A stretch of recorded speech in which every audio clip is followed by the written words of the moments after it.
Kokoro Audio and China Literature presents Volume 2 of the Birth of the Demonic Sword series by eveofchaos, performed and narrated by a full cast.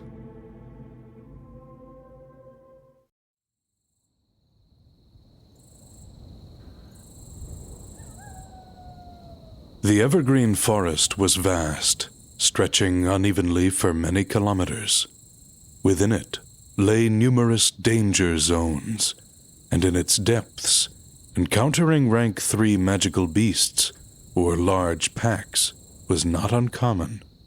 Humans were the world's overlords, but magical beasts had the edge in evolution, thriving in areas where humans were scarce.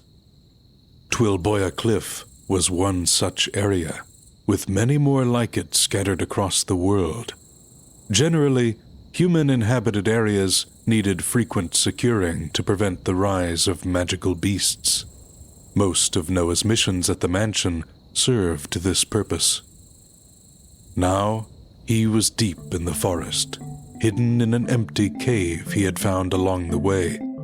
A week had passed since the events in the inheritance ground, and he had done nothing but run in a straight line away from the Shasti domain. At that moment, he was consulting a map. His clothes had changed to his usual black attire, and his hair was tied in a simple ponytail. The Academy's entrance test is in 4 months. The city hosting the test that suits me best is Ebonrest City, 2 months' travel from here. It's quite far from Mossgrove City, and communication with the Shasti family is scarce due to Shefflin Mountain between them. Noah had prepared his escape routes long ago. His space ring was packed with long-lasting provisions, new clothes, and all the essentials for a long journey. His clothes were mostly plain gym suits he had managed to steal from the servants. He couldn't risk being seen in the Balvan family's armor. I can reach it in less than a month if I travel at a decent speed, but that's pointless. I'd rather use my time alone to increase my strength before the test. He still needed to sort out the rewards from eccentric thunder, and the bodies of the group from the Balvan family were still in his other space ring. He had a long process of organizing goods ahead of him, and had to dispose of the bodies, but he prioritized his escape that week. At some point, Noah nodded and put the map back in the ring. I'll focus on traveling for another week and spare some time for the Kessia rune. After that, I'll slow down, sort the goods, and return to a full training schedule. He didn't feel safe. Even if he left no evidence of the battle in the first stage, he preferred to be as far from his family's influence as possible. Though, it should be pretty hard to investigate in a separate dimension. I bet things aren't going well at the mansion. He resumed his march quickly toward Ebonrest City, carefully avoiding any magical beasts to leave no trace of his passage. Even if they conclude the group is dead, they can't possibly suspect me. In their minds, I'm just a talented kid with no spells. They could never imagine I'd have 2 incredibly strong ones. The blood companion had proven its value countless times, even though it was an unfit element for Noah. The demonic form, however, was extraordinary even for him. He couldn't imagine something like that existed. Not only was it a specific spell of a rare element, inherently stronger than other elements, but it was also top tier. Wonder nobles are so wary of giving spells to outsiders. My battle prowess doubled with 1 darkness spell.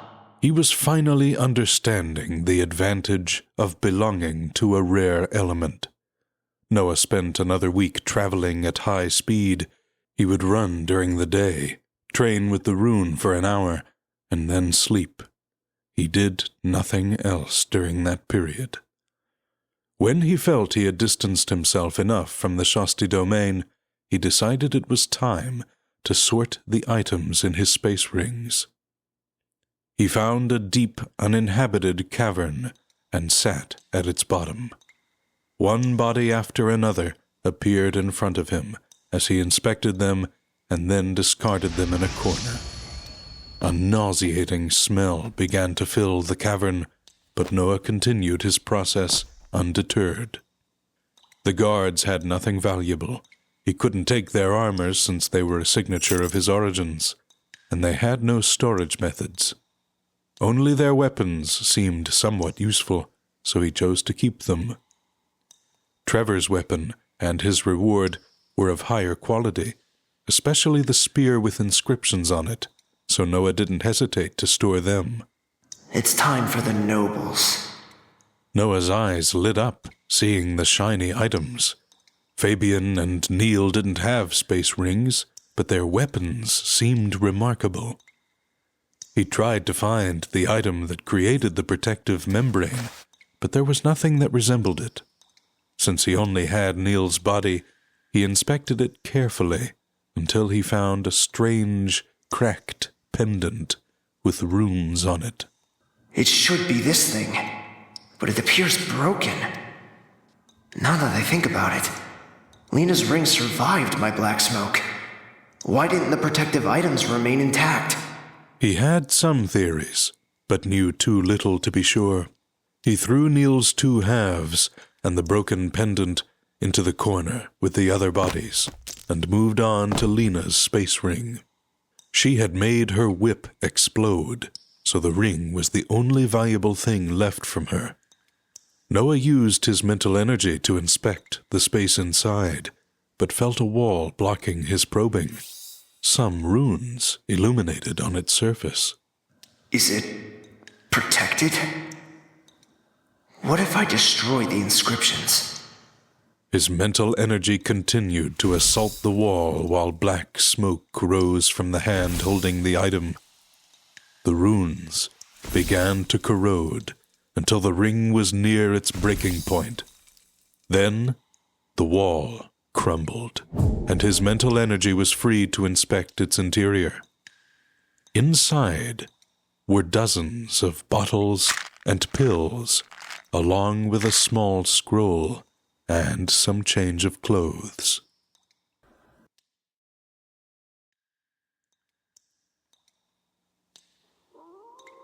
Noah decided to transfer everything except the clothes into his space ring, then threw Lena's cracked ring among the corpses.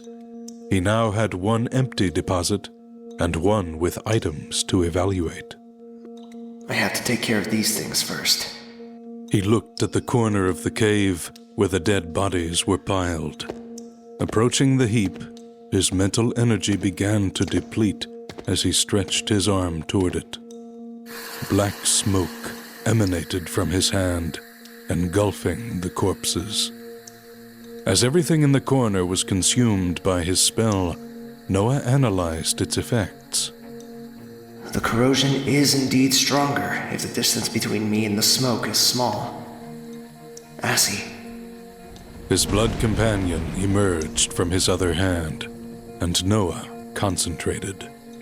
Even more mental energy was expended as the snake's body was covered by the black smoke. Initially, it seemed that Asia's body was becoming stronger, but then it rejected the empowerment and started to corrode. Noah stopped the spell and retracted his blood companion, shaking his head. Assy can't endure the demonic form. It must be because its core is from a magical beast of the earth element. He was eager to change his companion, which is why Asia's figure in his sea of consciousness remained slightly cracked. He wasn't prioritizing fixing it since it was still somewhat usable. The black smoke made everything in the corner vanish, and Noah decided to find another hideout to sort the rest of the items. The cavern had become too smelly.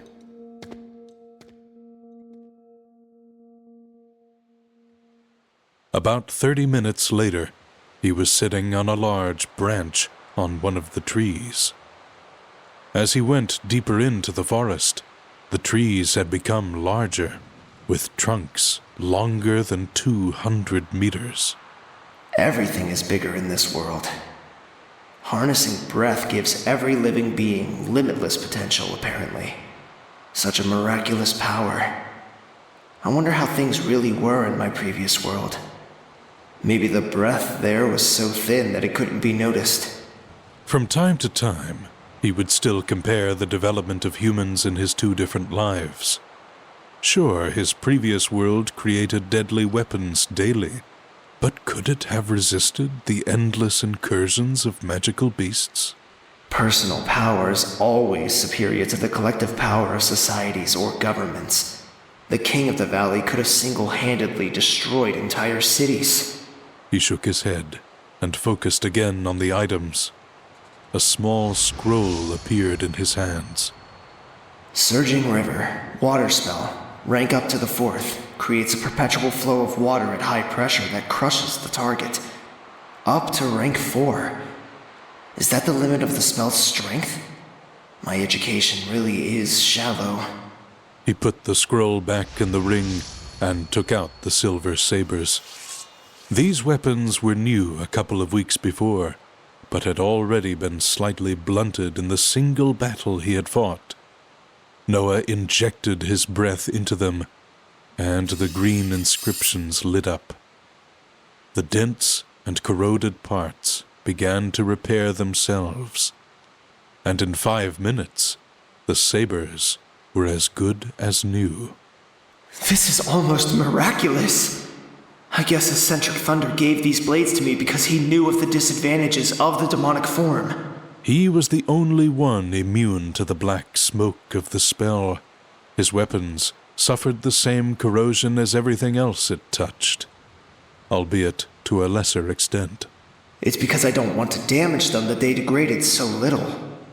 I wonder if there's a way to avoid it, like it should be possible with the Blood Companion. He sheathed the sabers and took out the last item needing inspection. The reagent and the earth pill were one-time use items and didn't require any control. Their usage was straightforward. The potions and pills from Lena's inventory were all sorted neatly with their explanations. Their usage was essentially battle-oriented, aimed at temporarily enhancing the healing process of a specific power center. However, the scroll he took out was of vital importance to Noah at the moment. Dark Vortex, rank 2 cultivation technique, restricted to the darkness element. Cultivating at night will speed the accumulation of breath. The scroll contained only this explanation and the descriptions of the respiration forms. With this technique, the earth pill and the reagent, my path to the rank 2 Dantean will be smooth. He really thought of everything. I wonder why he had so much stuff unfitting for his element. Such a strange character. The sun was still up, but he decided to try the technique. He crossed his legs and joined his hands to form a circle where his Dantean was. A drop of liquid breath was consumed to ignite a vortex at the center of the circle.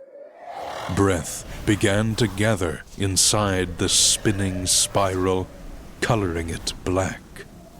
It seemed that the drop he used attracted breath of the same kind. Since the breath didn't need to be filtered before entering the Dantean, the accumulation process was faster and smoother.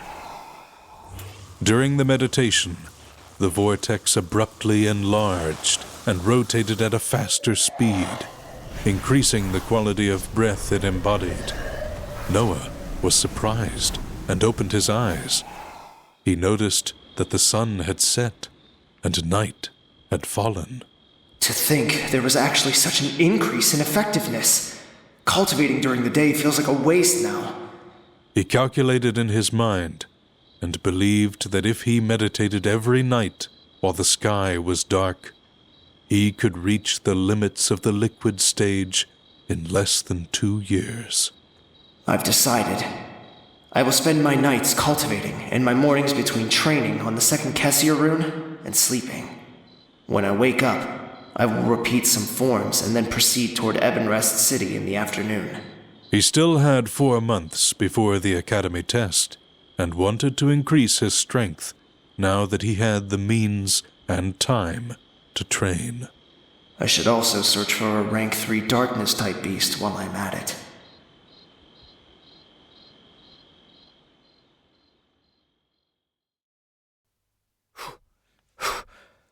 Days passed, and Noah's journey became monotonous. He spent most of his waking hours training, marching only in the afternoons. Despite the routine, he enjoyed this life. His strength was steadily increasing, and escaping from his family's clutches left him with a sense of freedom. The only problem remained his blood companion. Since he traveled only during daylight, his chances of encountering a rank 3 darkness beast were low. However, that didn't mean there was a scarcity of magical beasts. Noah stood on one of the tree branches around him, slowly eating a meal while watching the battle below. 2 peak rank 3 beasts were fighting to the death on the ground, likely deciding to whom the territory belonged. One was a black bear-type beast, whose name Noah didn't know, while the other was a thunder wolf.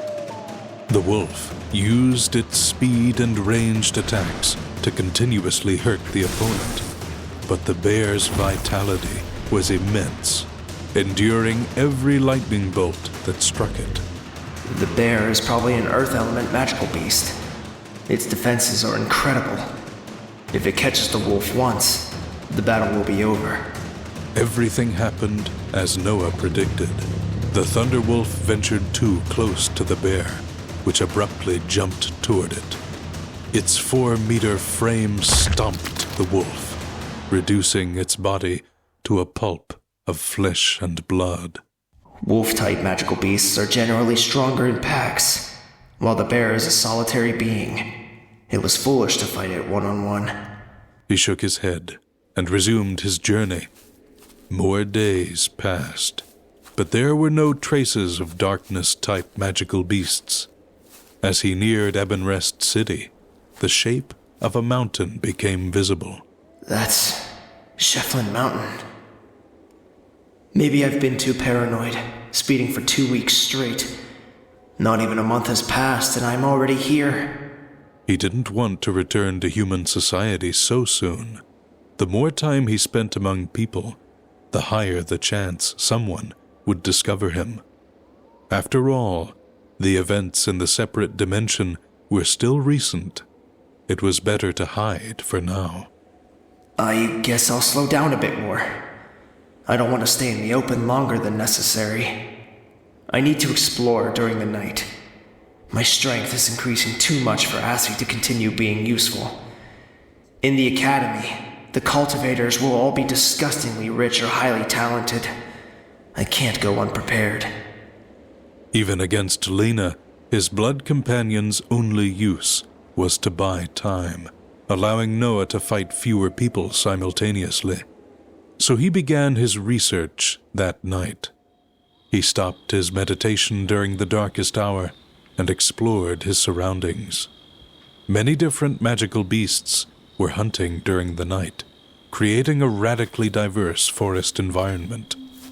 Owl types, snake types, spider types, all the beasts of the night were searching for prey. Noah joined them, his eyes shining in the darkness, giving him perfect vision and sharper senses. It seems that since the darkness element is more abundant now, even my condition has become more focused. However, that night of exploration was unsuccessful. Noah didn't mind too much and simply resumed his hunt the following night.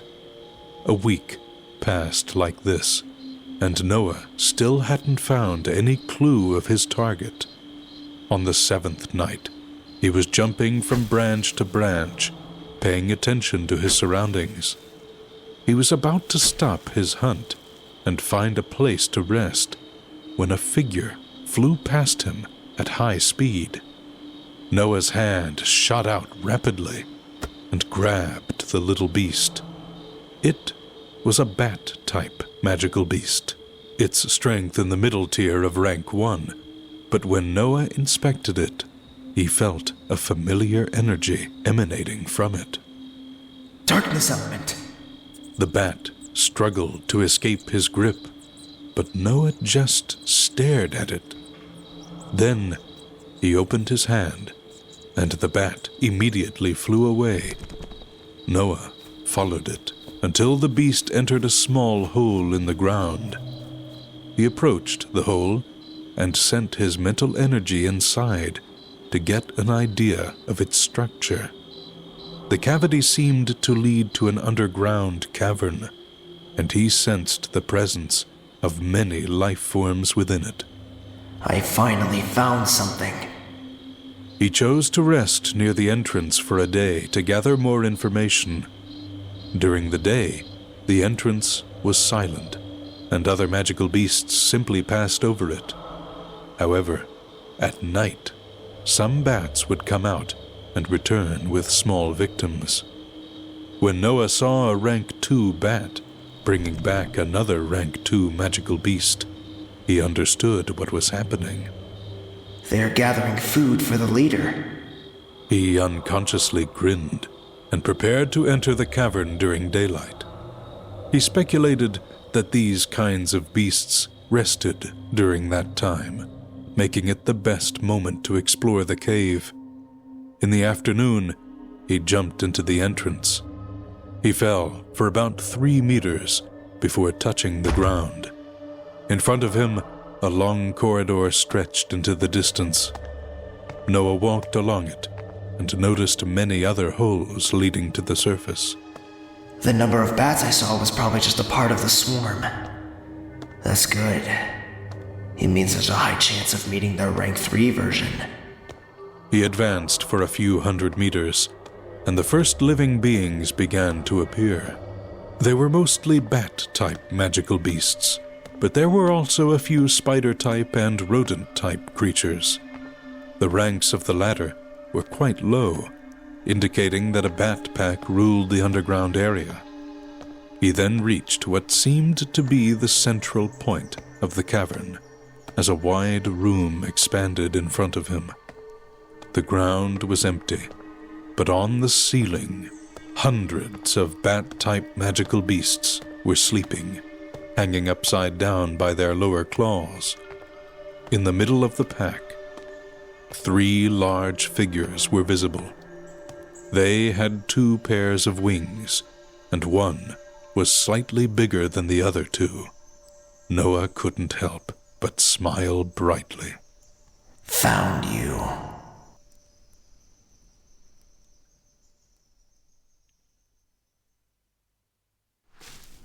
Noah dug a hole in the rocky corridor, making it 2 cubic meters large to be comfortable, as he didn't plan to leave it anytime soon. He resumed his usual training schedule, waiting in the darkness of the hole for a bat to pass by. When night arrived, and the leader gave the order, hundreds of rank 1 and rank 2 beasts from its pack left the central area and moved to the surface. One of the rank 2 specimens felt its body being squeezed and was dragged into one of the corridor's cavities.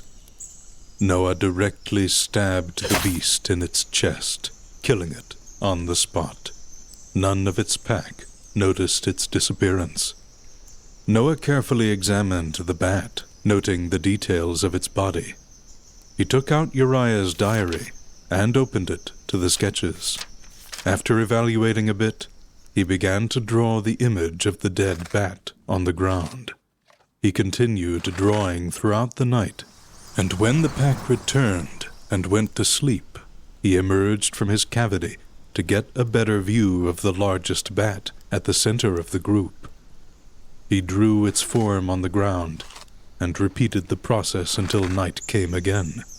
He spent a week practicing the figure of the bat to be ready to start the procedure as soon as he gathered the materials from its body.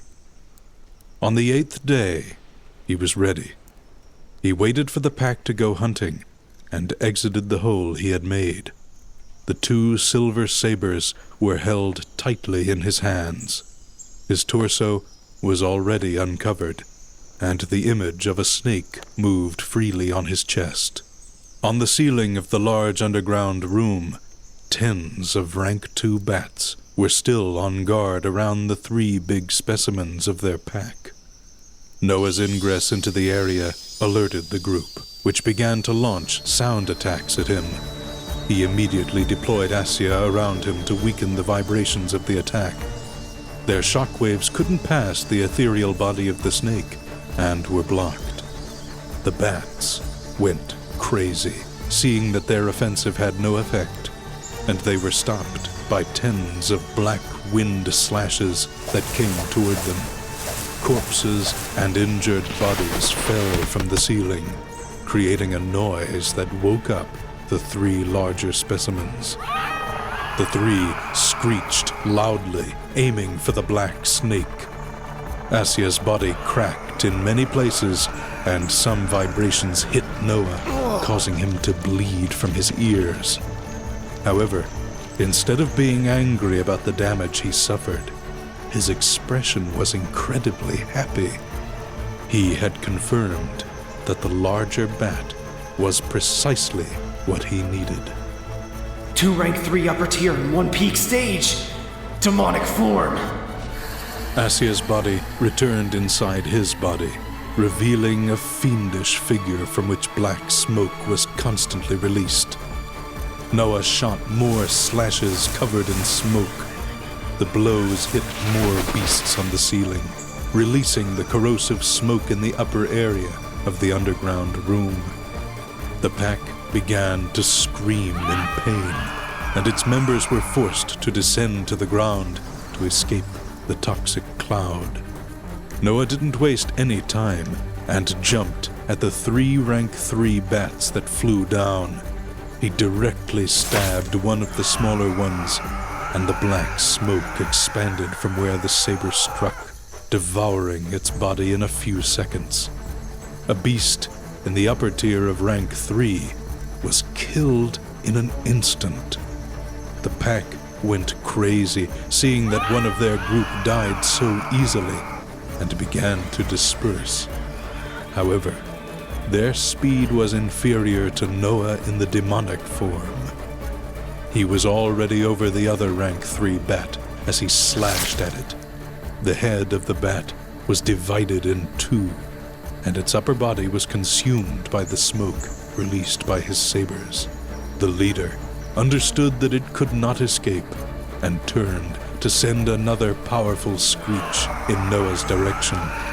The armor made of smoke trembled, but absorbed the vibrations, causing only slight damage to his internal organs. Noah jumped and pressed his body against the bat. The beast screamed in pain as the smoke surrounding him consumed its body.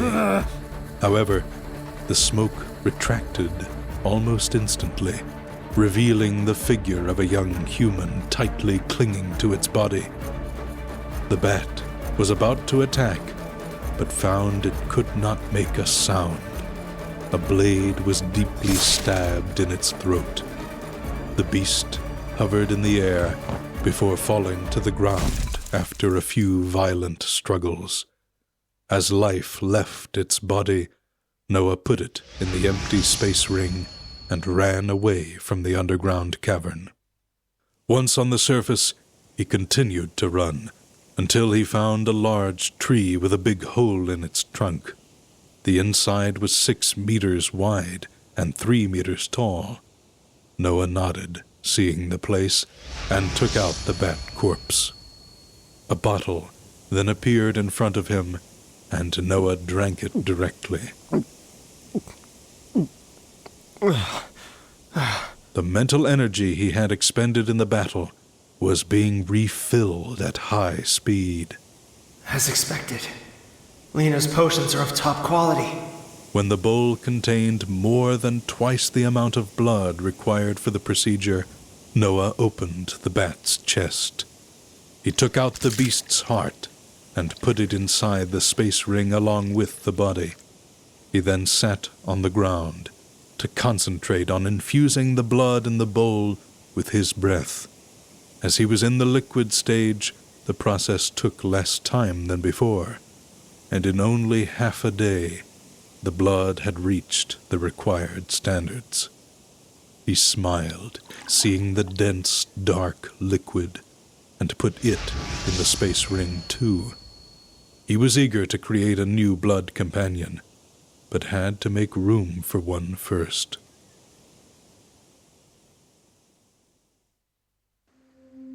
Inside Noah's sea of consciousness, his half-transparent figure had one hand over Asia's cracked image. His eyes were closed, and his brows were knitted, indicating he was immersed in a complex process. Shards of Asia's image began to detach and fall into the sea. Little by little, the snake form in Noah's mental sphere crumbled until nothing was left. Noah opened his eyes, and the snake tattoo on his chest expelled the blood of the horned snake from his body. Only a wound remained where his blood companion had been. Noah took out a bottle and a pill from his space ring. One helped to restore his mental energy, while the other increased the healing speed of his injuries. He had suffered some damage from the bat pack, and the process of killing the blood companion left him in a tired state. He meditated to help the medicines work, and noticed that his mind was clearer than ever. Without the drawback of the spell from the Asia family, his sea of consciousness felt extremely light. It won't last much longer. Noah picked a cask of water from his space ring. He washed thoroughly to prevent any contamination, and then put everything away, taking out the bowl full of dense blood. It was time to begin. He focused and immersed his saber in the bowl, starting to draw the outline of the rank 3 bat on his chest. Then came the details. 4 fangs, pointy ears, 4 clawed paws, 2 eyes on the sides of the head with 1 in the middle, and 2 pairs of wings. A sort of pressure exuded from the drawing, and Noah nodded in satisfaction. A small heart appeared in his hand, the size of 1.5 fists. The rank 3 bat was smaller than the horned snake, only 3 meters tall, so its organs were naturally tinier. Noah took 2 rapid bites and swallowed the heart. The drawing's temperature began to rise until Noah felt his chest burning. This time, though, he was prepared. His eyes were already closed, focusing on his sea of consciousness. His ethereal figure had its eyes open, waiting for the bat image to appear. When it materialized, it acted the same way as the horned snake had previously. It went berserk and moved at high speed toward the sphere, intending to break it.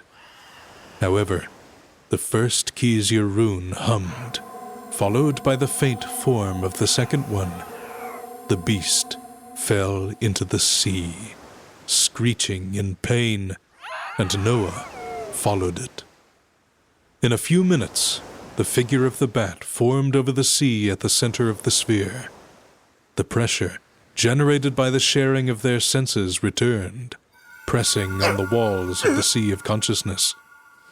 Noah was about to exit his mental sphere when the roots wrapped around the first xianxia rune shot out and entangled the bat. I knew it! He could feel from his connection with the new blood companion that it could enter the demonic form without rejections. He opened his material eyes and stood up. The tattoo of the bat moved a bit over his body before settling on his back. It seems more alive than Asi. Does it depend on the fact that we are of the same element? He summoned it in front of him. The bat was quite lifelike, the same size as the original beast, which reassured Noah of the process's success. As usual, Noah wanted to test its abilities. Attack me. The bat didn't hesitate and screeched in his direction. Noah spat out a mouthful of blood as his liquid breath was consumed to fuel the ability. He hastily made it stop and stared wide-eyed at his new companion. It can use its innate abilities, but that wasn't specified in Uriah's diary. He sat on the floor and focused on healing his injuries. The sound attack had hurt him internally. He didn't use the potions this time, as he wasn't in a hurry. Previously he had used them, afraid that the ingredients for the spell could have been wasted. He tested a few more times, and confirmed that the bat could use all the abilities it had when it was alive. Is it because my element is the same? It makes sense after all. Only the body changed while its instincts and its breath remained the same. Anyway, it definitely kept the strength of a peak rank 3 beast. He tested some more and activated the demonic form on it. Black smoke was released from its body, and its power rose visibly. But Noah's mental energy was depleted even faster than when he used that spell for himself. However, its weakness is removed when it enters that form. Since the bat was smaller than xianxia, it could only cover an area of a few meters around Noah. However, when it activated the demonic form, the black smoke would work as a connection between Noah's body and the blood companion, vastly increasing its area of effect. So this is the true power of the body inscription spell. Wonderful.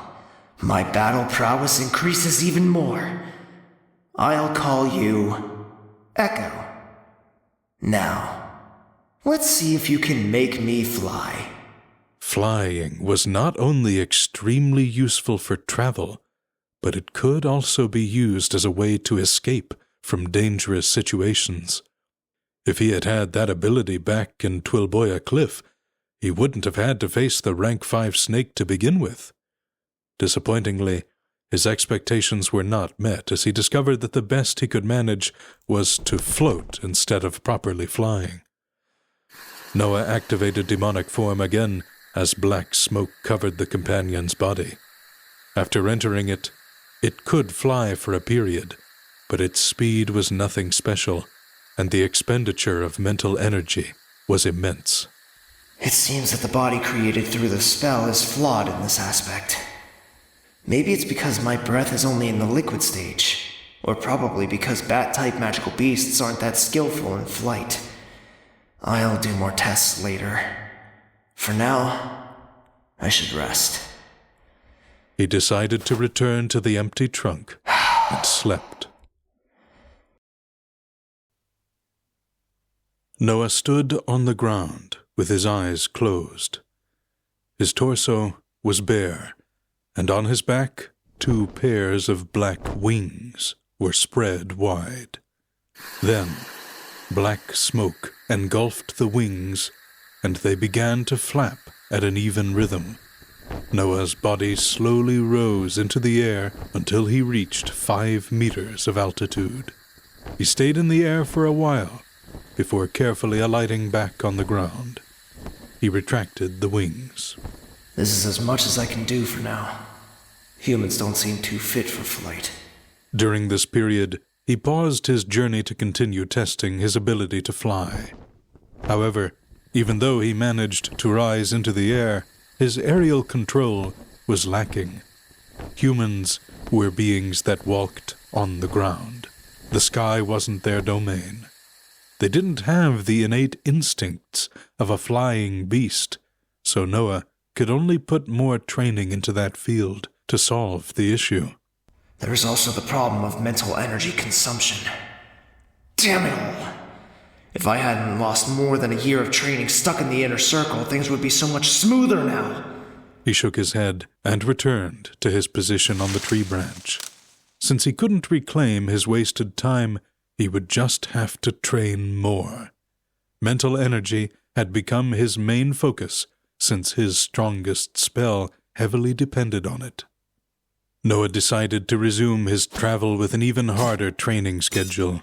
His nights were completely devoted to Dantean cultivation, while in the morning he pushed his limits on the second xianxia rune. He would then sleep for a few hours and train his flight upon waking.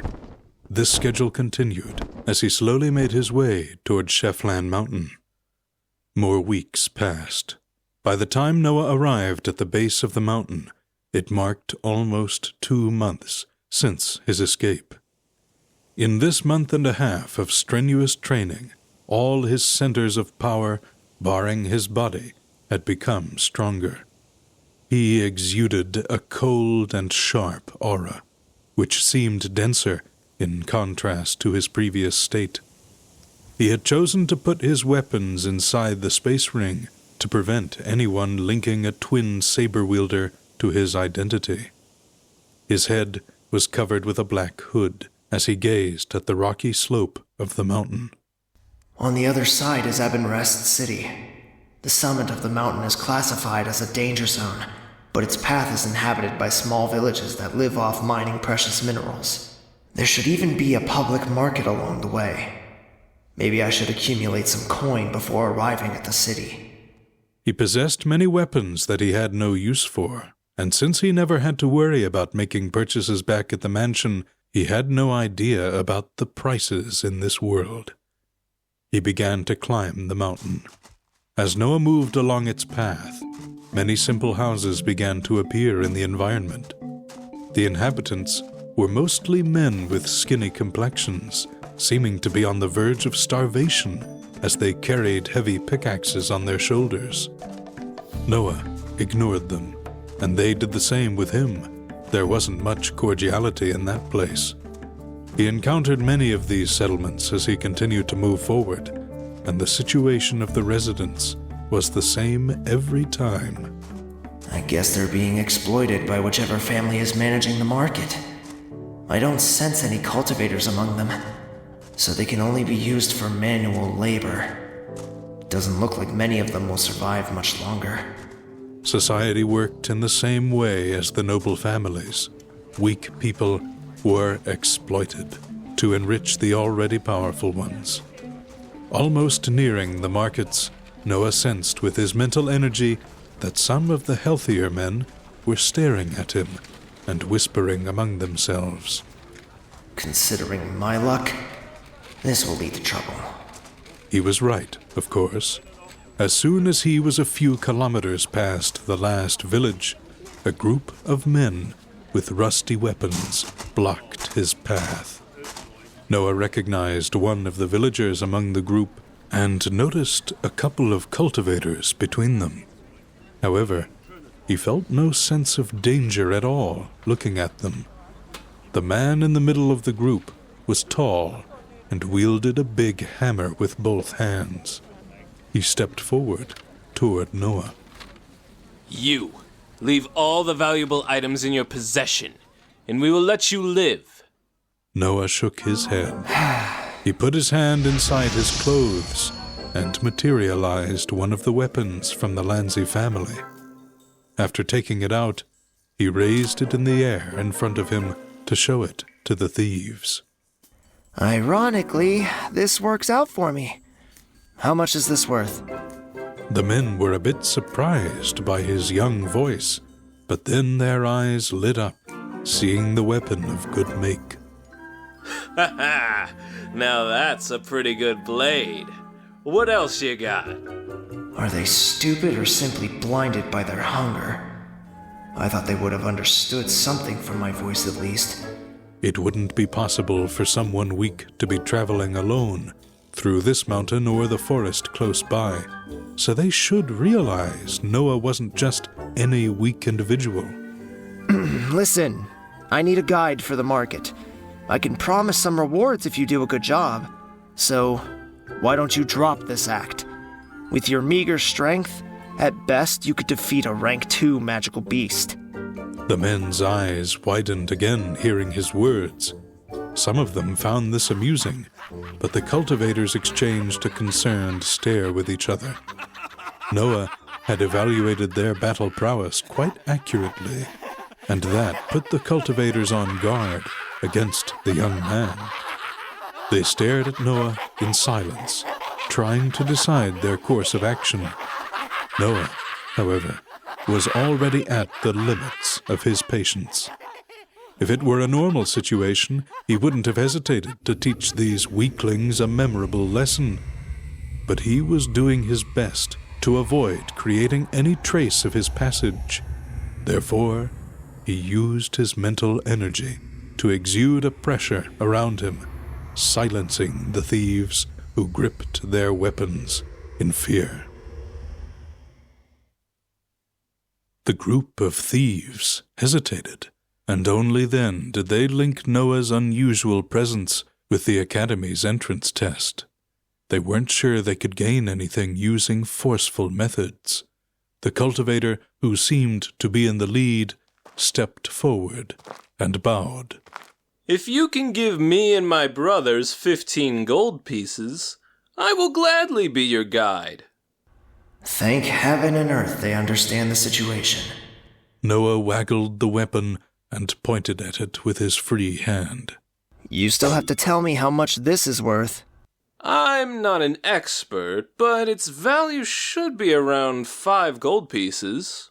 I have more than 30 of these, which makes it 150 gold. He thought for a few seconds, and then nodded. The leader smiled and reached out a hand for the promised rewards. However, you will receive the payment after you help me sell my other items. The leader complained, but Noah blurred and appeared in front of him. None of the men saw him move. His speed was too fast for these common people. He tossed the weapon to one of the men nearby. Take this as a warranty. Let's move. Noah pointed at the leader and moved past the blockage. The men looked at each other for a moment, and then the leader followed behind the young man. They walked for 3 days, resting only at night. In the afternoon of the 3rd day, they reached the market area on the mountain. This is Tutac town, young master. The city mainly sustains itself through the trade here, and many merchants have set up their stands during this period due to the Academy's test.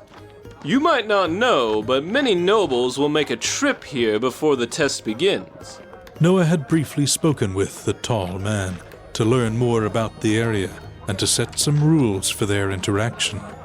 The man's name was Grant. Noah didn't reveal anything about his situation, but simply ordered to be referred to as Young Master. Grant also explained the general situation of the area, focusing on the large noble family that ruled Ebenrest City. The family was called Voidal, and apparently it had a very amicable relationship with the Elbas dynasty, which was why one of the test areas was there. Why didn't they put their stands directly in Ebenrest City? This is just a lesser city after all. Why would noble families be enticed to come here? Young master, Ebenrest City will be completely reserved for the preparations of the royal family. During this period, all the main shops in the city have moved here. It is common knowledge among the noble houses by now. Grant then realized that he might have inadvertently offended Noah, but it seemed the young man didn't even pay attention to him. Nobles. I bet many of them will create problems for lonely cultivators like me. The test was a matter of personal ability, but that wouldn't stop the families behind the participants from scheming before it began. He was familiar with the mindset of the nobles, so he could vaguely imagine the methods they would use to increase the advantages of their descendants. I bet they will at least try to eliminate as many variables as they can. There's no way they will simply let someone with no status take first place in the trial.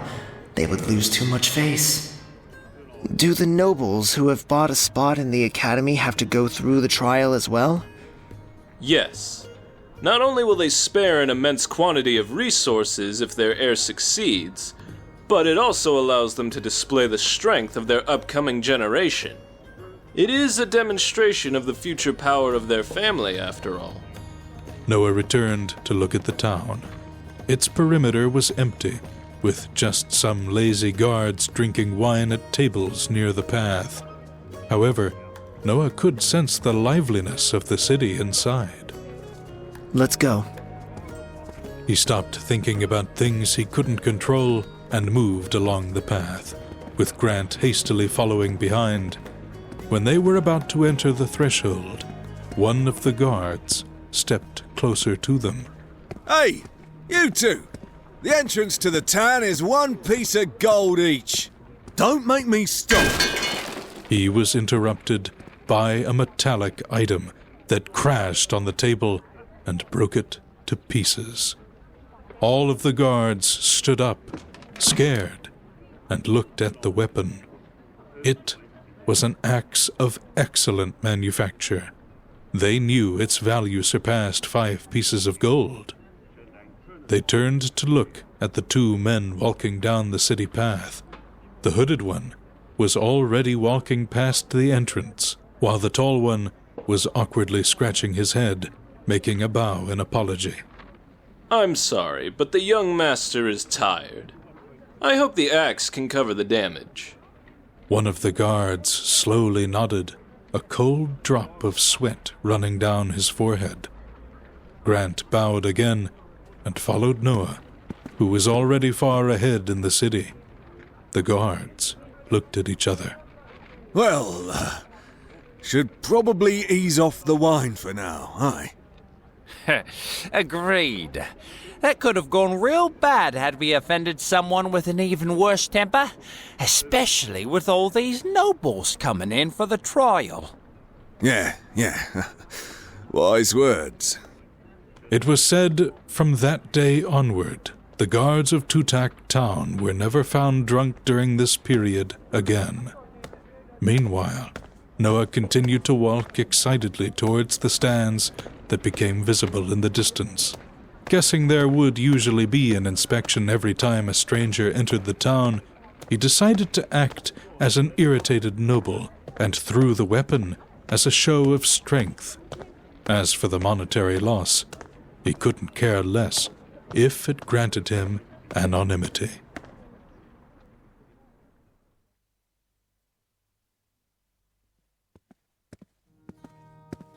After walking the main road of the city for a while, Noah began to see various stands. Flashy banners hung atop the many merchant stalls, with even more people flocking around them, perusing their wares. Noah looked around for a bit and noticed something strange. The customers were using 2 different types of currencies. He turned to face Grant and pointed at the gems some of the customers were using. What are those? Grant looked where he was pointing and showed a confused expression. You mean the obsidian credits? If that's what they are called, what value do they have? Grant's eyes widened as he continued to stare at Noah. What? It took a while for Grant to really believe that Noah didn't know anything about it. Aren't you a cultivator? Stop asking questions and explain. Obsidian credits, or commonly called credits, are the currency mainly used by cultivators. It's a peculiar crystal filled with breath, so in the cultivator's minds it has more value. Anything regarding cultivation can only be bought with credits. No one will ever accept gold for it. Noah focused again on the gems. They resembled the one that Virginia used to power up the inheritance ground, only less shiny. To think that I wasn't aware of such things. Do they come only in that form? Form? Yes. Value? No. Based on their brilliance, which is the quantity of breath stored inside, they have more value. The ones you see here are worth 1 credit, but there are crystals valued at 10, 50, and even 100 credits. Why do you want to be paid in gold, then? Well, I am a simple rank 1 cultivator with a rank 2 body. I don't even have a martial art. I just want to feed my family and the families of my brothers. So, selling the weapons can only give me money to buy food and a place to rest. I have the Surging River spell, which should be worth some credits, but I don't know if it's better to sell it now or keep it for better use in the academy. He didn't know enough to decide the best course of action, so he chose to inspect the market further. Bring me to someone who can buy the weapons I showed you. Grant took the lead position, and they slowly moved around the city. Noah soon noted that calling it a city was a bit of a stretch. The city itself consisted of a few buildings, with 2 taverns and 10 hostels. All the other structures were simply subsidiary shops that opened while Ebenrest City was busy with preparations for the test. In the end, they arrived at a small wooden house with the picture of a sword and a shield as a banner. Grant entered and loudly greeted the bald man behind the cash desk. I brought you a customer! You only bring them when you gain something out of it. Grant laughed awkwardly and scratched the side of his head. Noah couldn't be bothered to watch them argue and stepped toward the desk, laying a blade on it. I'm here to sell. How much for this? Kirk was surprisingly professional as he picked up the weapon and carefully examined it. He even slid his palm along the blade twice to check for any dents. When the process was over, he nodded in satisfaction. Not bad. Not bad. I can give you 6 pieces of gold for this one. What if I have more than 30 of the same grade? The 2 men's eyes widened when they heard the number of weapons in his possession. Kirk coughed for a moment. I would need to inspect each one of them. Noah made a gesture with his hand, and the 30 or so weapons appeared on the ground. In his space ring, the weapons that remained were his 2 pairs of sabers, the Descendants' inscribed weapons, and the lance that Trevor obtained from the 2nd stage. Kirk stared at him for a few moments before he started examining the items. It's not his first time seeing a space ring. Noah began to consider how to dispose of his remaining goods. I should wait with the spell. Maybe the Academy can give me something more valuable than money for it. The Noble's weapons will need to remain hidden for now. Can't have them being sold and traced back. Lena's potions are useful, so I should just keep them. The Earth Pill and the reagent are necessary for my cultivation, so it's not even worth mentioning them. My old sabers can be a clue to my identity, so it's best to keep those as well. I'd rather not sell techniques that I currently use, so Dark Vortex and Body Inscription are excluded. That leaves me with the Lance and Echo's previous body. He faced Grant direct. Is it possible to sell magical beast bodies here? Sure. I can bring you to a friend of mine who will buy it for a good price. If it's adequately intact, he might even pay you with credits. He will pay me in gold, then. Noah was sure that the body of the rank 3 beast was far from the standards of Grant's friend. Kirk had, by then, finished his inspection and had put a hand under his chin, immersed in thought. Then he spoke without changing his posture. 33 weapons of high quality. Sadly, more than 20 of them have been used previously, so their price will be lower. What do you think of 160 gold for all the goods? Deal. Kirk hurriedly opened a secret compartment and took out 3 bags from it. He handed them to Noah, who simply inspected them with his mental energy before storing them. Kirk was all smiles after the transaction was over and had his hands clasped together. Tell me if I could be useful with anything else. Do you know of a place that might buy an inscribed weapon?